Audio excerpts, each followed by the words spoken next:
Hi, my name is Konantz, and I have something in common with you. My life has been touched by cancer. The fact is, if we assemble any group of people in Canada, their lives will have been touched by cancer too. That's because despite the dollars raised and the awareness built, last year there were over 186,000 diagnoses of cancer and over 75,000 deaths.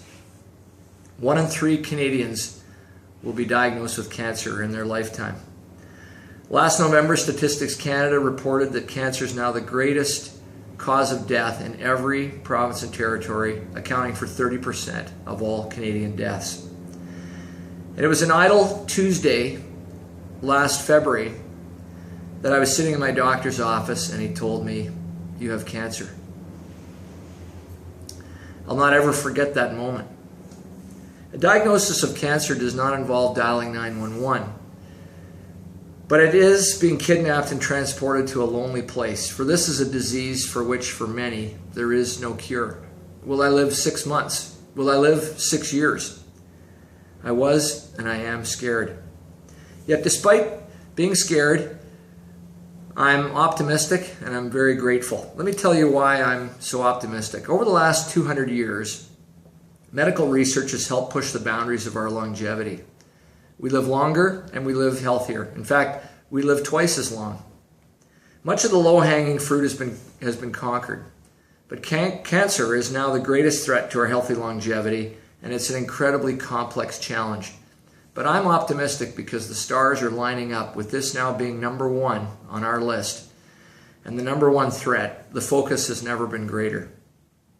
As I reached for help with this unexpected, unwanted, and uncertain diagnosis, I found right here, 15 minutes from my house, centers of excellence. I learned that if I was going to get cancer anywhere in the world, I would want to get it right here because of the quality of the care, the promising science, and the world-class research being done right here. I'm optimistic about the fact that there's 130 people working on my type of cancer about 15 minutes from my house. We've advanced our understanding of cancer. We've made such great strides in recent years, and survival rates are among the highest in the world. I'm really optimistic about some of the promising new treatments that are being developed here and being tested worldwide. So there's a couple reasons why I'm so optimistic. Let me tell you why I'm grateful. Learning to be grateful required retraining my mind to focus on the silver linings of life. It's not that grateful people don't notice the difficulty of a challenge, but when we're grateful, our problems don't disappear. They just occupy less of our hearts, our minds, and our lives. I've learned through cancer that there's no greater character trait than having a persistent, almost automatic, grateful response to the things that happen in life. People aren't defined by what happens, but what they do with it. So I'm grateful for your support for these riders that are going to ride to Seattle and conquer cancer.